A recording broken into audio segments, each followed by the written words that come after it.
The War of Wind and Moon, a contemporary fantasy serial written and read by Darcy Conroy.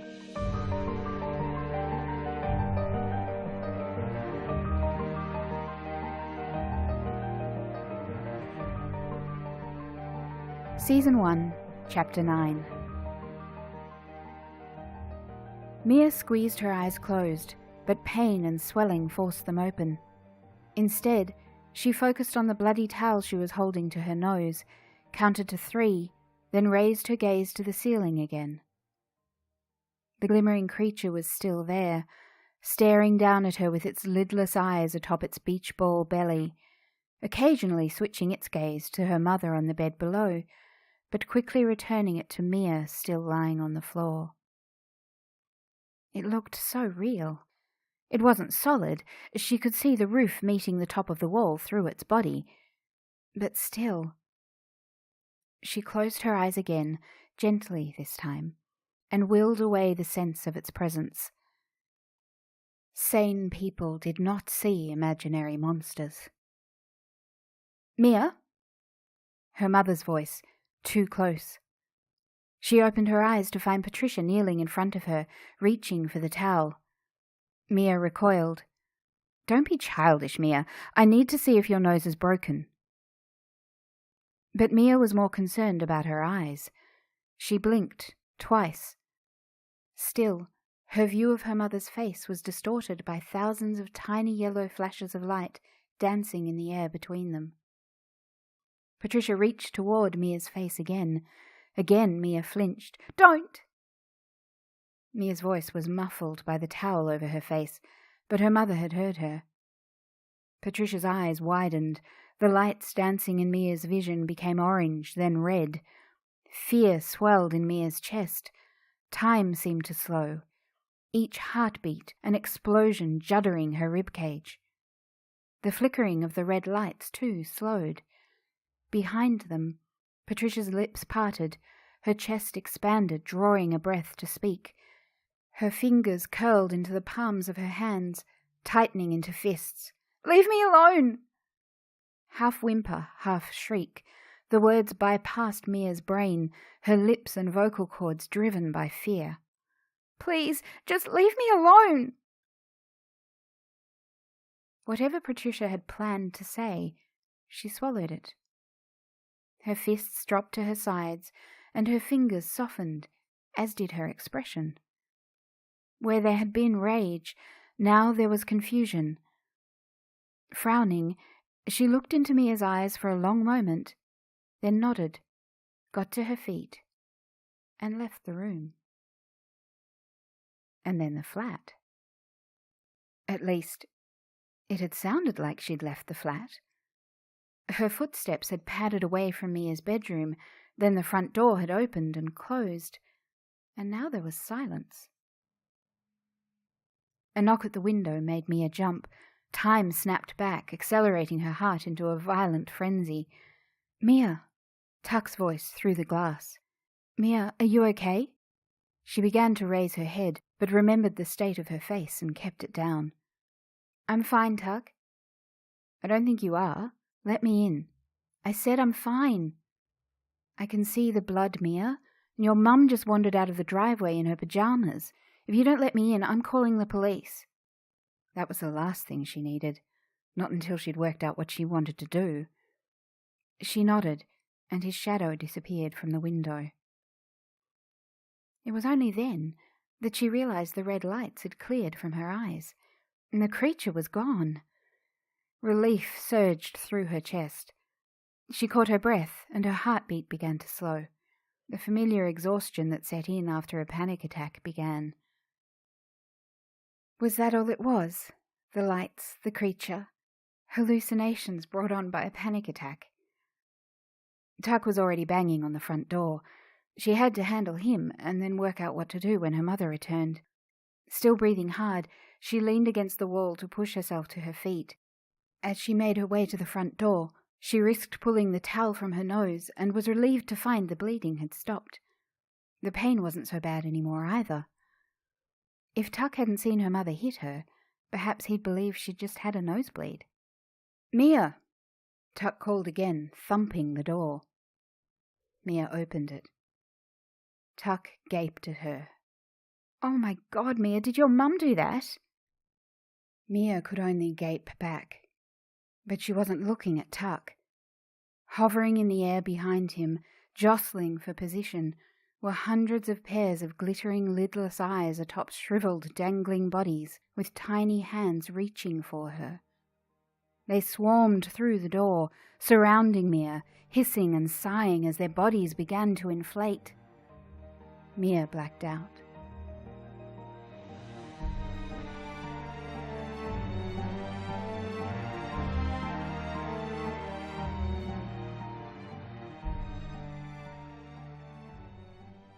Tuck lunged over the doorstep and caught Mia against his chest as her knees buckled.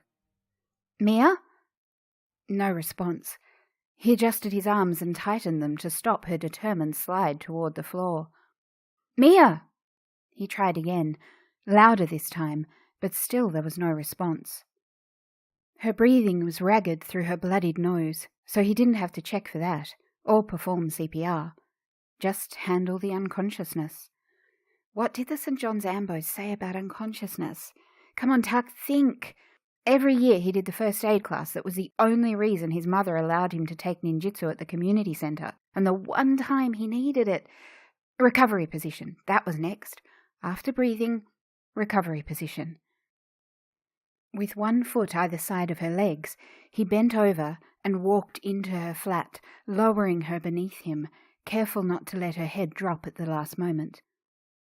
"Mia?" he called again as he stepped over her and rolled her onto her side, tucking one hand under her head and bending her upper leg to balance her in place. She was still out. He was pretty sure unconsciousness wasn't supposed to last more than a few seconds, unless some superhero needed you not to notice him changing personas.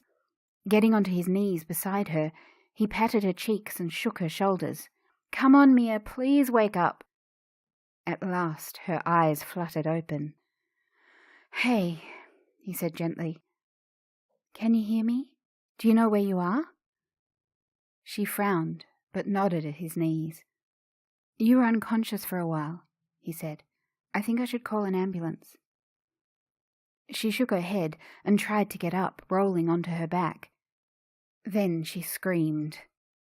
And she kept screaming, flailing at the air, her eyes focused on something he couldn't see about a foot from her face. He grabbed at her wrists, but she twisted them out of his grip, still screaming. He managed to catch her wrists again, and held them tighter this time, leaning over her, hoping to get between her and whatever was frightening her. She stopped fighting, her eyes focused on him, and she gulped for air. He smiled in a way he hoped was soothing. "It's okay, Mia. Just look at me. You're safe." She shook her head. "They're everywhere." "There's nothing there, Mia. It's just me. Your mum's gone. You're safe." She grabbed 2 handfuls of his school jumper and pulled him closer, hissing, "They're all over you." Tuck resisted changing his expression and nodded. "I know," he said. "That's what you did with delusional people, right? Pretend you believe them and make sure they don't hurt themselves. I'm going to stay right here so they stay on me and can't get to you. Okay?" She nodded, but she was still clearly terrified. Tuck wasn't exactly in his comfort zone either. He had no idea how to help her. She was either suffering a severe head injury or some kind of mental breakdown. She needed a doctor. For the first time since primary school, he actually wished for the sound of his mother's car pulling into the driveway. Her shift had ended 20 minutes ago, so she could drive in at any moment, but she rarely got away from the hospital on time. Mia yelped, startling him, then went limp beneath him, passing out again. Almost relieved, Tuck pulled out his phone and called 000.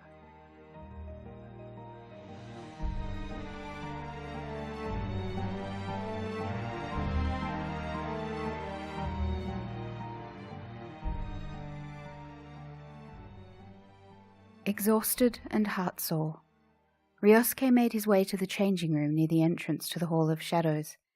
13 hours witnessing a mother physically and emotionally torture her daughter year after year would do that to you. Inside the wood-panelled locker room, he removed his traditional ceremonial clothing, carefully hanging his monsuki with its 5 family crests in its place of honor, then sat heavily on the wooden bench. He pushed his hands through his hair, gripped a handful in each fist, and pulled at the roots. After so many hours with his consciousness outside of his body, sometimes a little pain was the only thing that reassured him that he was whole again. A gentle knock on the door panel and Akiko's voice prompted him to pull on his suit pants and slide the door open for her. "That bad?" his sister asked. Ryosuke nodded and stepped to one side, inviting her in with a wave of his hand. She left her jikatabi boots at the door and padded into the room in her split-toe socks, taking a seat on the bench while Ryosuke put on his shirt. "Are you okay?" she asked. It was an invitation to talk rather than a genuine question. As supervigilants, Ryosuke and Akiko could read the state of each other's emotions from the color and strength of the energy field that danced around every living being. Reading that field was a large part of the training Ryosuke's recruits went through. Not that you'd need to be supervigilant, or even particularly empathetic to spot Ryosuke's disturbed mood. Akiko said nothing, allowing him to speak when he was ready. "Have you heard," he began as he looped his tie around his neck and began to work it into a full Windsor, "of the diet method, of throwing up every night before you go to bed because food left in your stomach while you sleep turns to fat?" "I've heard of bulimia," Akiko said. "Oh, no, it's not bulimia, you see, because with bulimia you throw up everything, so you end up completely malnourished. This is just throwing up at night, strategically. It's science, apparently." "Is that what Mia does?" "It's what Mia is made to do. Every night, after her mother weighs her and records it in a notebook." Akiko sighed. "And if she refuses to throw up, she's beaten?" "Oh no, nothing so honest. If Mia refuses to empty her stomach, as her mother puts it, she's marched to a mirror and poked and pinched and berated for being fat until she agrees." "She's not fat." Ryosuke frowned at his sister. "That'd make it all right, would it?" "Of course not. You know that's not what I meant." He did know that. "Sorry." He took a moment to calm down. "If Mia still refuses, the woman forces her own 2 fingers down her daughter's throat instead." Akiko sucked in a breath and held it, shaking her head. "For real, soul-destroying emotional torture, you've got to hand it to mothers." Ryosuke sighed and nodded at the wall. "Yep, this one's a doozy. She doesn't seem to actually hit her that often, but the rages and the humiliation and the tearing down is constant." "Why all those no further actions on her file then?" Akiko asked. "I don't know. It doesn't make any sense," Ryosuke said. "Every moment of that girl's life has been spent attuned to that woman's temper. She's been textbook hypervigilant since the gossip was bound to her. She was 3 years old and hypervigilant, and we've left her there for 14 years. "Ryokun," Akiko began in her most soothing tone, "I know you hate to be told this, but your staff aren't actually looking for kids who need help. They're looking for kids who meet certain criteria." "She met them!" Ryosuke leapt to his feet, clutching at his hair again. "So recruit her now," Akiko said. "It's too late. She's too old to train." "To attain supervigilance, yes," Akiko said. "But hypervigilance alone is an advantage. The supernatural division isn't the only division that prizes deep empathy or quick reflexes." Another knock on the changing room door interrupted them. "Come," Akiko called. The panel slid open, revealing Grace Tripodi, a girl Ryosuke had recruited, from Melbourne too, come to think of it, almost a decade ago. 25 now and supervigilant, she'd been too damaged for the violence Ryosuke's fieldwork so often required, so she'd become one of Akiko's most valued gossip wranglers. Grace bowed low to Ryosuke, then to Akiko. Kazemoto-sama, the Delaney girl's gossip has just reported in again. Ryosuke's heart fell. Already? What's wrong, Grace-chan? Akiko asked. She'd spotted what Ryosuke had been too self-absorbed to notice. Grace's training kept her expression and body language still, but her emotional field shuddered with anxiety. I witnessed the memory as the gossip reported to the vault just now. She stopped, gulped, and continued. I didn't know it was possible, but her mother was attacking her, and... Again, Grace stopped. What? Akiko pressed. I think... No, I'm sure. Mia Delaney's attained supervigilance.